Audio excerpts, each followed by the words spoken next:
Yunisela Larinti, Fakultas Ilmu Pendidikan Universitas Katolik de la Salle Manado. Dan pada saat ini saya akan mempresentasikan materi tentang psikologi perkembangan.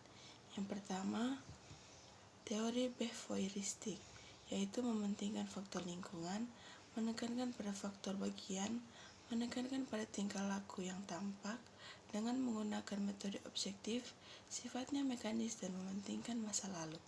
Yang kedua, teori perkembangan kognitif, yaitu dikembangkan oleh Jean Piaget, seorang psikologi Swiss yang hidup pada tahun 1896 sampai 1980. Teorinya memberikan banyak konsep utama dalam lapangan psikologi perkembangan dan berpengaruh terhadap perkembangan konsep kecerdasan, yang Piaget berarti kemampuan untuk secara lebih tepat mempersepsikan dunia dan melakukan operasi logis dalam konsep yang berdasarkan pada kenyataan. Untuk pengembangan teori ini, Piaget memperoleh Erasmus Prize. Piaget membagi skema yang digunakan untuk memahami dunianya melalui 4 periode utama yang berkorelasi dengan dan semakin canggih seiring pertambahan usia. Yang pertama, tahap sensorimotor usia 0-2 tahun. Yang kedua, tahap operasional usia 2-7 tahun. Yang ketiga, tahap operasional konkret 7-11 tahun. Tahap operasional formal 11 tahun sampai dewasa. Yang kedua, humanistis. Humanistis adalah aliran dalam psikologi yang muncul pada 1950-an sebagai reaksi terhadap behaviorisme dan psikoanalisis. Aliran ini secara eksplisit memberikan perhatian pada dimensi manusia, diri psikologi, dan konteks manusia dalam pengembangan teori psikologis.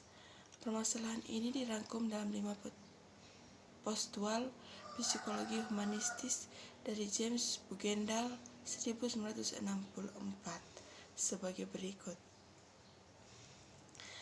Manusia tidak dapat direduksi menjadi komponen-komponen, memiliki konteks yang unik dalam diri. Kesadaran manusia menyertakan kesadaran akan diri dalam konsep orang lain. Manusia mempunyai pilihan dan tanggung jawab. Manusia bersifat intensional, mereka mencari makna, nilai, dan memiliki kreativitas. Yang kedua, psikologi humanistis atau disebut dengan nama psikologi kemanusiaan adalah suatu pendekatan yang multifaset terhadap pengalaman dan tingkah laku manusia, yang memusatkan perhatian pada keunikan dan aktualisasi diri manusia. 4 ciri psikologi yang berorientasi humanistis sebagai berikut. 1. Memusatkan perhatian. 2. Menekankan pada kualitas-kualitas. 2. Menyadari diri pada kebermaknaan. Yang keempat, memberikan perhatian penuh. Konseling dan terapi. Psikologi humanistis meliputi beberapa pendekatan untuk konseling dan psikoterapi. Pendekatan-pendekatan lain dalam konseling dan terapi psikologi humanistis antara lain Gestalt terapi, monistic psikoterapi, depth terapi, holistic health, encounter groups, sensitivity training, Martelli dan family therapy, bodywork, the existential psikoterapi, dan Medard-Boss. Tujuan dari kebanyakan terapi humanistis ialah untuk membantu klien mendekati perasaan yang lebih kuat dan sehat terhadap diri sendiri, yang bisa disebut self-actualization. Evaluasi psikologi humanistis, yaitu psikologi humanistis memiliki 2 aliran. Psikologi humanistis pun tidak lepas dari kritikan dan evaluasi beberapa antara lain Masiak dan Sexton dan Isaac Brzezinski. Psikologi humanistis juga dikritik karena teori-teorinya dianggap mustahil untuk disalahkan atau disangkal dan sekurang-kurangnya nilai prediktif, oleh karena itu tidak dapat disebut sebagai ilmu pengetahuan. Usaha dari para ahli psikologi humanistis dan positif untuk tingkah laku manusia seringkali berarti bahwa teori-teori tersebut tidak dapat dibuktikan salah, namun bukan berarti benar adanya. Ketiga, teori kognitif.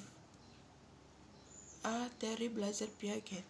Piaget merupakan salah satu pionir konstruktivis. Ia berpendapat bahwa anak membangun sendiri pengetahuannya dari pengalamannya, sehingga dari lingkungan. Pandangan Piaget, pengetahuan datang dari tindakan. Perkembangan kognitif sebagai besar bergantung kepada seberapa jauh anak aktif memanipulasi dan aktif berinteraksi.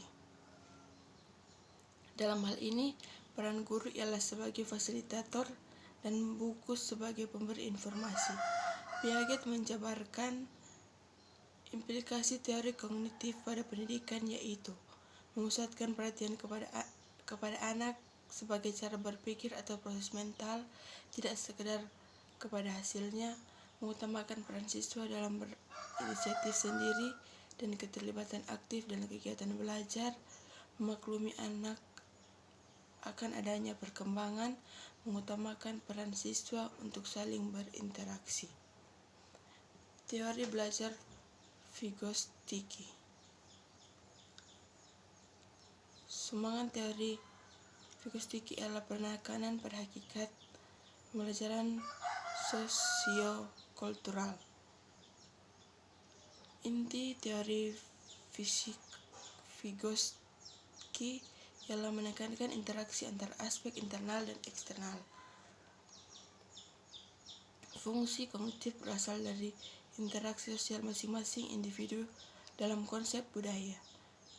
Vygotsky menjabarkan implikasi utama teori pembelajaran, yaitu menghendaki setting kelas kooperatif. Pendekatan Vygotsky dalam pembelajaran menekankan scaffolding. Teori perkembangan kognitif. Teori perkembangan kognitif dikembangkan oleh Jean Piaget, seorang psikologis Swiss.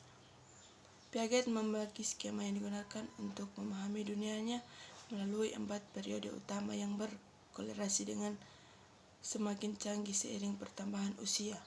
Yang pertama, tahap sensorimotor, tahap operasional, tahap operasional konkret, tahapan operasional formal. Proses perkembangan. Skema berupa kategori pengetahuan yang membantu dalam menginterpretasi dan memahami dunia. Skema juga menggambarkan tindakan baik secara mental maupun fisik yang terlihat dalam memahami untuk mengetahui sesuatu. 1. Asimilasi, 2. Akomodasi, dan 3. Equilibrium. Tahapan perkembangan yaitu perbedaan kualitatif dan kuantitatif, kontinuitas dan diskontinuitas, dan homogenesta dan fungsi kognisi. Natur dan nurture mendeskripsikan bahwa kontroversi natur dan nurture berasal dari perbedaan antara filsafat nativisme dan empirisme. Nativisme mempercayai bahwa pada kemampuan otak manusia sejak lahir telah dipersiapkan untuk tugas-tugas kognitif. Empirisme mempercayai bahwa kemampuan kognisi merupakan hasil dari pengalaman. Pada saat ini terdapat beberapa pendekatan yang berbeda untuk menjelaskan perkembangan kognitif. Yang pertama, teori perkembangan kognitif neuroscience, teori konstruksi pemikiran sosial, theory of mind atau TOM.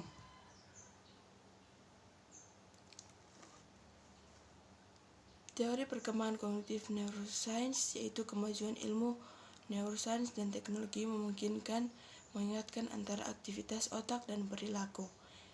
Teori konstruksi pemikiran sosial yaitu selain biologi, konteks sosial juga merupakan salah satu sudut pandang dari perkembangan kognitif. Perspektif ini menyatakan bahwa lingkungan sosial dan budaya akan memberikan pengaruh terbesar terhadap pembentukan kognisi dan pemikiran anak. Teori ini memiliki implikasi langsung pada dunia pendidikan.